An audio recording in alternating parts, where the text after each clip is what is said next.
back to First Take. So the Timberwolves have reached the Western Conference Finals the last 2 years, but will have to face the Nuggets, who have won 12 straight and are getting healthy just in time to capitalize on the T-Wolves' up-and-down regular season. They've faced each other in 2 out of the last postseasons. So what's building there? Well, here's Ant-Man. Yeah, for sure. Yeah, I don't think there's anything else to call it but a rivalry. Yeah. Is that good for the league? You don't see a lot of rivals in the league anymore. Do you think that's good for the league? I think it's a lot of rivalries in the league now. So? Yeah, for sure. I think me and Denver is one of them. Okay, so Denver and Minnesota, a rivalry. Stephen A., what do you think?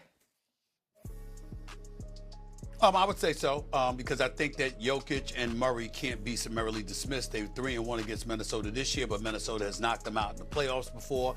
Ant-Man averages 30 against them on 46% shooting, and he elevates his level of play because it's required. We have to remember that even though Minnesota has had the advantage in the postseason, the reality is that when you look at the combination of Jokic and Jamal Murray, they can beat anybody when they're clicking on both, and when they're clicking together. That dynamic two-man team. Doggy, I interviewed Coach Chris Finch on your channel, my show, your channel, yesterday. And obviously, you know what, he conceded the same thing in terms of who they are, what they bring to the table, and how formidable they are. So I definitely think that Ant-Man is right, and I think that's the right attitude for him to have, because Denver is clearly capable of sending them home.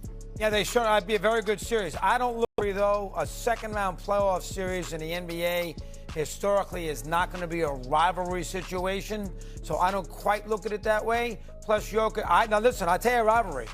Jokic against Wembanyama, San Antonio, Oklahoma City down the road, that's got a chance to be a big rivalry. 2 huge teams, they're young, stars on each end, playing for a conference final. That, I think you got a good chance for Spurs Thunder for the next 5-6 years, every game being a huge game. I don't look at Denver and Minnesota on that level. I think Steve's right. I think Denver can beat anybody, and Edwards gives the Timberwolves a puncher's chance because he can go score 50 in any of these games.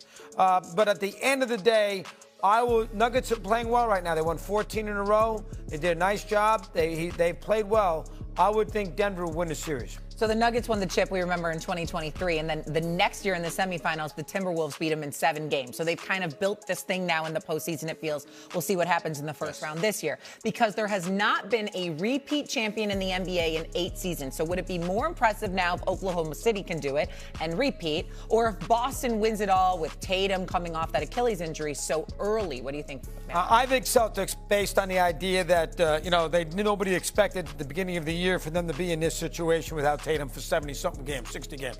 So to me, the Celtics coming back off that terrible injury last year and losing to the Knicks, which they did. Now, listen, the West is much harder. Beating Philly, the Knicks, and Detroit or Cleveland is not as difficult as OKC having to go through maybe San Antonio or Denver or Houston back-to-back. But I do think if the Celtics do get to the win the title, with the Tatum injury, the fact that nobody thought this was going to occur, and for them to have the wherewithal to win it all again, I would think that'd be more impressive. I would disagree with you there. I'm going to go with Oklahoma City as the answer to this question. I would agree with you, Doggy, if Tatum had never come back. Then that would be different. But the fact that he came back after missing the 62 games, and obviously he's flowed with them over the last 20 games or so, getting himself ready for the postseason. I think that the Boston Celtics, even though, again, 4 of their top 8 players are gone, Porzingis, Horford, Drew Holiday, that kind of thing, you still got Derek White there. You still got Jaylen Brown and Jason Tatum, your 2 preeminent stars. Obviously, you still have Peyton Pritchard coming off the bench, who's really, really formidable for them. So I look at it from that standpoint, along with the fact that the East is not as tough as the West. And I say the answer to this question is OKC. You are the reigning, defending NBA champions. You have a team like the San Antonio Spurs, led by a 7'5" superstar in Victor Wembanyama, who went 26-2 over a 28-game stretch and still wasn't able to catch you for the #1 seed in the West. Even when a guy like Jalen Williams, Shai Gilgeous-Alexander's sidekick, missed about 49 games this year. And Shai himself missed about 12 to 14 games. Still, they're the #1 seed in the Western Conference, ready to defend their crown. I would say if they repeat it back-to-back, looking at Minnesota, Denver, San Antonio, and to a lesser degree, Houston in the Western Conference standing in your way, and you get through all of that, and then possibly Boston to repeat as NBA champions, I would believe that's more impressive back-to-back than the Celtics winning this year. I would tend to agree. You got to remember, Oklahoma City didn't just walk into the finals last year. That was a very competitive final series with the Pacers, and Pacers were very close to winning it all. Of course, Tyrese Halliburton getting hurt didn't help them. But the Boston Celtics, even Stephen A. just said it. Like, what if they have to go through them? Oklahoma City does to win it all. Remember, the number one seed is not the Celtics. It is the Detroit Pistons. Wendy said it yesterday. Everyone seems to be sleeping on the Pistons in the East. Do you agree? Go ahead, Stephen A.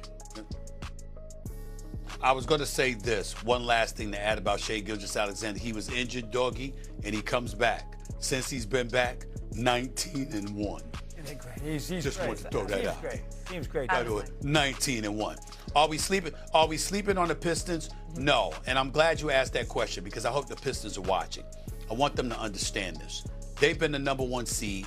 J.B. Bickerstaff has done an outstanding job coaching this team, and they've shown a lot because Cade Cunningham goes down with the partial lung collapse and all of that, and these guys collapsed lung. I'm sorry, and these guys didn't really miss a beat. A matter of fact, they looked pretty damn impressive without him, even without a bona fide, consistent, legitimate secondary option. This kid, Jalen Durham, is big time. I mean, he's blossoming, no doubt about it. Tobias Harris and the rest of the crew there and the whole bit, and they haven't missed a beat, and they held on, and they're the number one seed. You're not sleeping on them because you recognize the fact that they're title contenders, that they could easily beat anybody in the Eastern Conference, as they have shown in terms of the way they've beaten Boston the vast majority of times they faced them this year, and they've shellacked the New York Knicks, no doubt about it.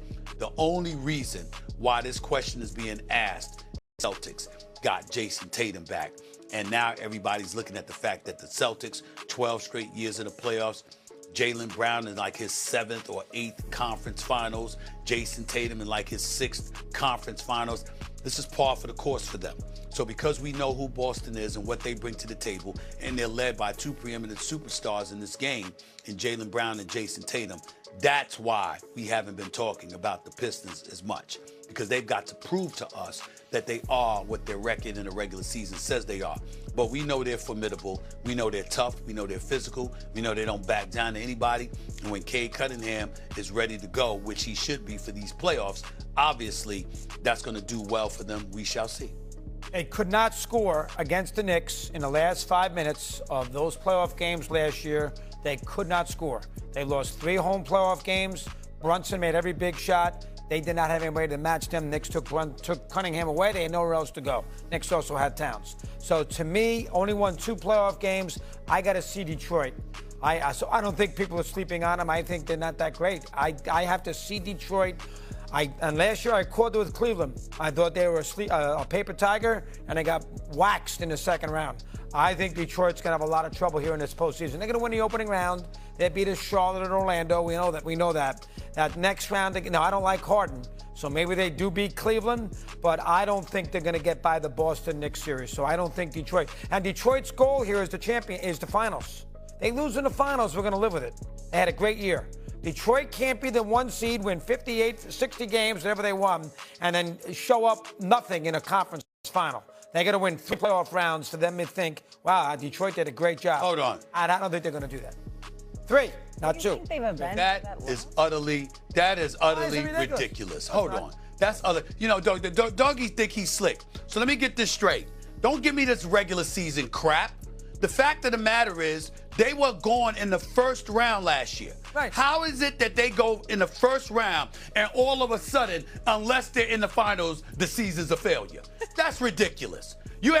When's the last time they've been in the deep into the damn playoffs? When's the last time? Since 2005 with Chauncey Billups and Rip Hamilton and Ben and Rasheed Wallace and Tayshaun Prince with Larry Brown as their coach. What the hell have they done since that time? You're trying to tell me that the Detroit Pistons is as much of a basketball purgatory as they were a couple of years removed from a 28-game losing streak. A 28-game losing streak. And you're trying to tell me because they went to the playoffs and they get bounced out in the first round, but then they come come back and they're number one seed, if they don't make it to the finals, their season is a failure. As far as I'm concerned, if they go, listen, excuse me, it's about Boston, it's about New York, it's about Cleveland potentially standing in the way. If the Detroit Pistons end up going to the conference finals, that is a successful season. That is a successful season. So we're around you can't say that it's not. You have to be a liar. One round. I say finals, you say conference finals. Is it Well, that big a difference? hold on. Yeah, it is a bigger difference. You said finals are flop. Finals are bust. That's number one. Number two, if they go to a game 7 in the conference semifinals, it's still not a failure. Still not a failure. It's a good season. They can't beat the They were in the first round last year. Guys, I think they need to win a playoff series. Like, Hold it. let's start there. Oh, they got to beat. They have to. They just got to win a playoff series. They got to win a playoff series. That should be the bar right now, at least. And don't you think They got to win a playoff the series? losses to the Knicks last year? I mean, they've blown them out in every game. Means nothing. You got to now. We Means find out. something. We find out now. You mean to tell me if they lose to Cleveland, they've had a moving good the year? goalposts. If they take Cleveland to 7 games, Cleveland's a very good basketball team. If they take Cleveland to 7 games, I'm not going to say Donovan Mitchell and James Harden are not a joke. Donovan Mitchell and James Harden. Listen. He's had awful game 7s. He's had some awful playoff appearances, no doubt. But he's one of the prolific scorers the game has ever seen, and Donovan Mitchell is his teammate. And you got Mobley and Allen playing with you too. And you love Kenny Atkinson. You never thought he should have left Brooklyn. What's the shame in losing to Cleveland in a deep, long playoff series? You're tripping. They have something You're tripping, to prove doggy. after last year, too. Seriously. Cleveland's got something on their shoulders. All right, we got to go.